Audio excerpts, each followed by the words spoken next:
सभी मसीही भाई बहनों को प्रभु यीशु मसीह के नाम में शालोम, प्रेज द लॉर्ड, जय मसीह की। यीशु द सेवियर मिनिस्ट्री और मैं प्रभु यीशु मसीह में आपका भाई जेम्स आप सभी का इस बाइबल अध्ययन कार्यक्रम में एक बार फिर से बहुत बहुत स्वागत करते हैं। हम अध्ययन कर रहे हैं मत्ती रचित सुसमाचार का और एक छोटी सी प्रार्थना के साथ आज के अध्ययन को हम शुरू करेंगे। हालेलुया, धन्यवाद पिता परमेश्वर, धन्यवाद करते हैं आपके अद्भुत रीति वाले प्रेम के लिए पिता, जो आपने अपने इकलौते पुत्र को देकर हम सभी पर प्रकट किया। धन्यवाद करते महान पिता परमेश्वर, आपके अनुग्रह, आपके महान प्रेम, आपकी तमाम स्वर्गीय और आत्मिक आशीषों के लिए धन्यवाद करते हैं इस बाइबल स्टडी प्रोग्राम के लिए पिता, जिसके द्वारा हम आपके वचनों को सीख पा रहे हैं। होने दे आज के अध्ययन में पिता परमेश्वर, पवित्र आत्मा हमारी सहायता, मदद और अगुवाई करे, हमें सत्य वचन ठीक रीति से सिखाए ताकि हम उन्हें ग्रहण करें, आपके राज्य के लिए इस्तेमाल हो सकें और आपके ग्रहण योग्य बने पिता। होने दे सारी व्यवस्थाओं को समझने और समझाए जाने को, हर एक बात को पिता हम आपके धर्म में बलवंत दाहिने हाथ में सौंपते हैं पिता। तो आप हमारी मदद और अगुवाई करना, सारा आदर महिमा देते हैं। इस प्रार्थना को अपने उद्धार करता प्रभु यीशु के नाम में मांगते हैं, आमीन। तो मेरे प्यारे भाई बहनों, हम अध्ययन कर रहे हैं मत्ती रचित सुसमाचार का और अब समय है कि हम उसके 16वें अध्याय और पहले वचन से आगे का अध्ययन करें। मेरे प्यारे भाई बहनों, यहाँ पहले वचन से लेकर चौथे वचन तक हम एक बार फिर से उसी बात को पढ़ते हैं कि हम देखते हैं कि बार बार जो फरीसी और सदूकी हैं और जो शास्त्री हैं या हम कहें व्यवस्थापक हैं या महायाजक, इस तरीके के जो लोग हैं वो प्रभु को परखने के लिए बार बार उससे एक चिन्ह की मांग चिन्ह की मांग करते हैं। और हमने पहले भी देखा था, प्रभु ने यही कहा कि योना भविष्यद्वक्ता के चिन्ह को छोड़ और कोई तुम्हें चिन्ह नहीं दिया जाएगा।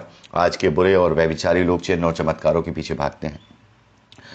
मेरे प्यारे भाई बहनों, यहाँ पर हम देखते हैं कि प्रभु यीशु मसीह इतने कार्य कर रहे हैं, इतना सब कुछ कर रहे हैं और उसके बावजूद भी ये लोग ऐसे अलग चिन्ह के विषय में बात कर रहे हैं कि कुछ ऐसा चिन्ह दिखा जो हम मान ले कि तू ये है। लेकिन यहां पर हम देखते हैं कि इस बार प्रभु यीशु मसीह ने ये तो कहा उनसे चौथे वचन में कि इस युग के बुरे और व्यभिचारी लोग चिन्ह ढूंढते हैं, पर यूहन्ना के चिन्ह को छोड़ कोई और चिन्ह उन्हें ना दिया जाएगा। लेकिन यहां पर एक बात और प्रभु कह रहे हैं कि तुम में इतनी क्षमता है कि तुम अलग अलग चीजों को देखकर, कुछ चिन्हों को देख करके आने वाले समय का अंदाजा लगा लेते हो। तो तुम इस बात का अंदाजा या इस बात का तुम भेद क्यों नहीं जान पा रहे हो जो तुम्हारे पास इस समय हो रही है। प्रभु उनसे कहते हैं कि शाम को तुम कहते हो कि मौसम अच्छा रहेगा क्योंकि आकाश लाल है। सुबह को तुम कहते हो कि आज आंधी आएगी क्योंकि आकाश लाल और धूमिल है। तुम आकाश के लक्षण देखकर उसका भेद बता सकते हो, पर समयों के चिन्हों का भेद क्यों नहीं बता सकते।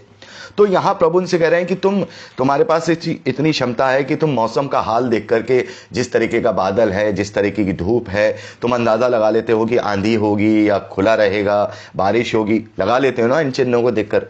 तो फिर इन समयों के चिन्हों के भेद तुम क्यों नहीं बता सकते। तो ये समयों के चिन्ह क्या है? प्रभु यहां ये कह रहे हैं समयों के चिन्ह। तो समयों के चिन्ह का क्या मतलब है? मेरे प्यारे भाई बहनों, समयों को, जो ये समयों शब्द है, समय या हम कहें समयों को, जब हम इसका ओरिजिनल ग्रीक वर्ड देखते हैं तो वो है काइरोस। काइरोस का जो मतलब होता है एक पर्टिकुलर टाइम के विषय में बात होती है। मतलब ये समयों को मतलब एक पर्टिकुलर टाइम, जैसे कि इसका जो डेफिनेशन है, इसकी जो परिभाषा है या मीनिंग है इस शब्द का, वो है समय या मौसम। मतलब मौसम या सीजन या अपॉर्चुनिटी, एक मौका या अवसर। ठीक है, मतलब समय का अवसर, समय का मौसम और समयों मतलब एक पर्टिकुलर एक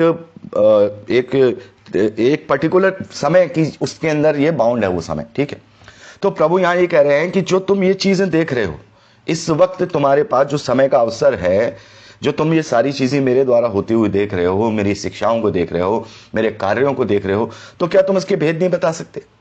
प्रभु कह रहे हैं कि तुम तो इतने अक्लमंद हो, तुम तो इतने सक्षम हो कि तुम ये कर सकते हो, लेकिन तुम करना नहीं चाहते हो। और उसके बाद हम देखते हैं कि प्रभु यीशु मसीह जो है, उसके चेले झील के उस पार पहुंचे और वे रोटी लेना भूल गए थे। 5वें वचन से आगे, तो यीशु ने उनसे कहा, देखो फरीसियों और सदूकियों के खमीर से सावधान रहना। तो इस पर चेले आपस में सोचने लगे, क्या हम रोटी नहीं लाए इसलिए प्रभु ऐसा कहता है।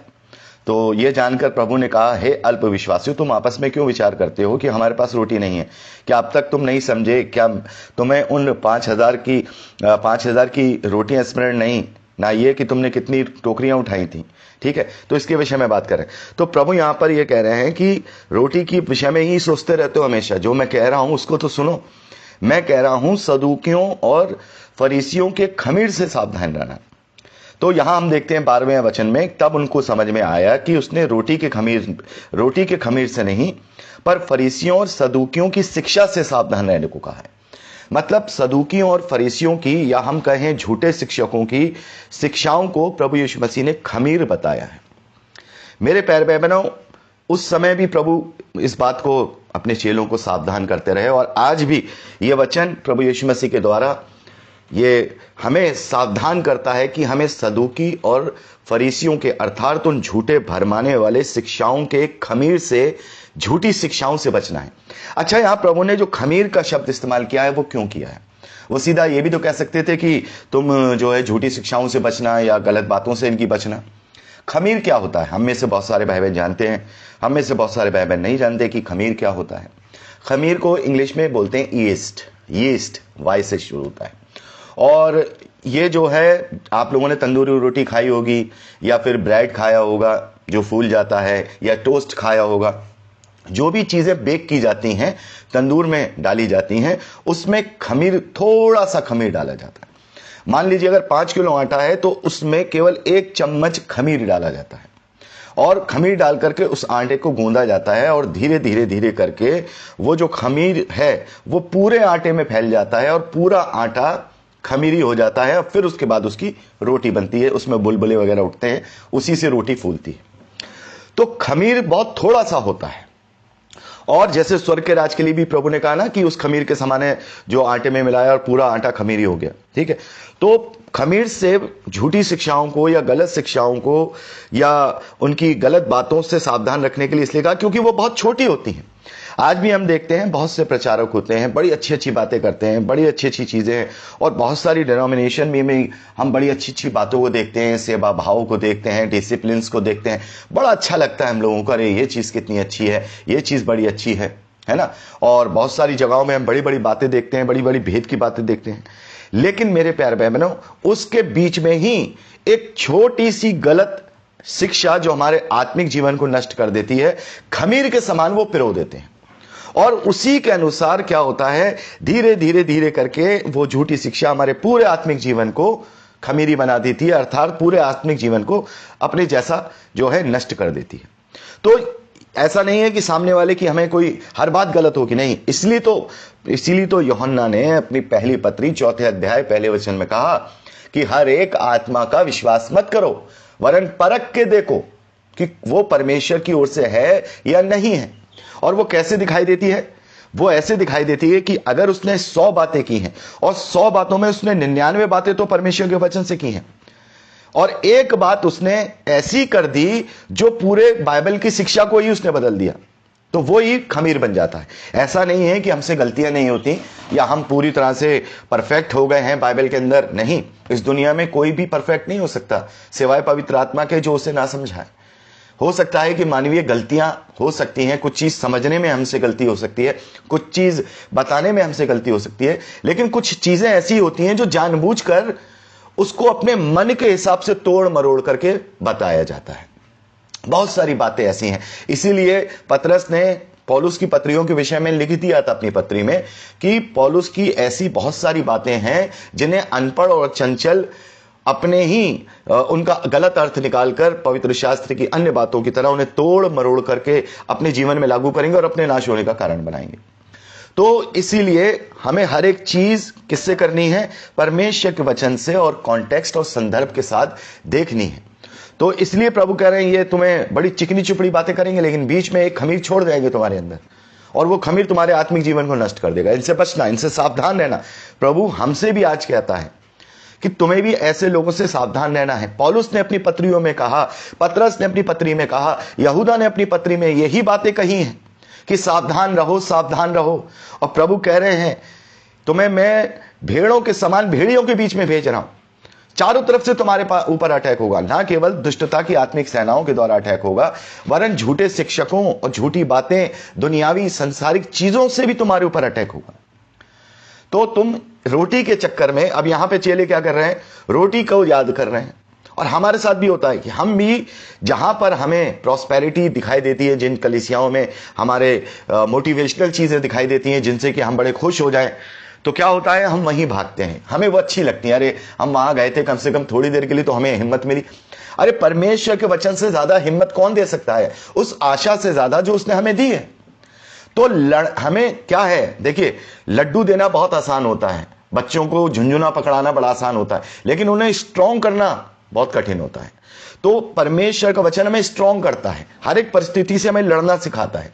इसलिए हमें केवल उसी बातों पर ध्यान लगाना चाहिए जो हमारी आत्मिकता को स्ट्रॉन्ग करे। हमें झूठा ढांढस ना दें, केवल कल्याण कल्याण की बातें करते रहें, नहीं, वरन ऐसे वचन जो हमारे हृदय को पार वार छेद दें और असली कारण समझ में आ जाए कि ऐसा क्यों हमारे जीवन में हो रहा है। तब हमें वो परमेश्वर वो शांति देता है जो हमारी समझ से भी परे होती है।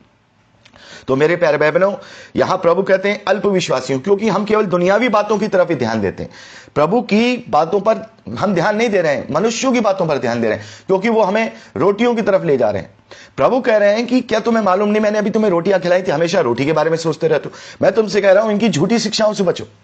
ये खमीर के समान है, जो थोड़ी सी तो होती है वो फैल जाती हैं। जैसे चूहे मारने की दवा होती है ना मेरे प्यारे भाई बहनों, चूहे मारने की दवा को जब देखेंगे ना तो उसमें लिखा होता है 99% फूड, 1% पॉइजन। यही है वो खमीर, जो 99% तो हो सकता है कि अच्छी अच्छी बातें हो, लेकिन 1% ऐसा होता है जो वो पूरे उस खाने को जहरीला बना देता है। ठीक है, तो मेरे प्यारे भाई बहनों, यहां पर हमने 12वें अध्याय तक का अध्ययन, माफ कीजिएगा 12वें वचन तक का अध्ययन कंप्लीट किया है। और यहां हम पतरस के द्वारा यीशु को स्वीकार करने के विषय में 13वें वचन से आगे पढ़ते हैं। और मैं चाहता हूं कि इसको मैं बिल्कुल लगातार बात करूं उसके विषय में। तो यही रिकॉर्डिंग में हम यही रोकते हैं और अगली रिकॉर्डिंग में हम 13वें वचन से आगे बात करेंगे। परमेश्वर हम सबको आशीष दे।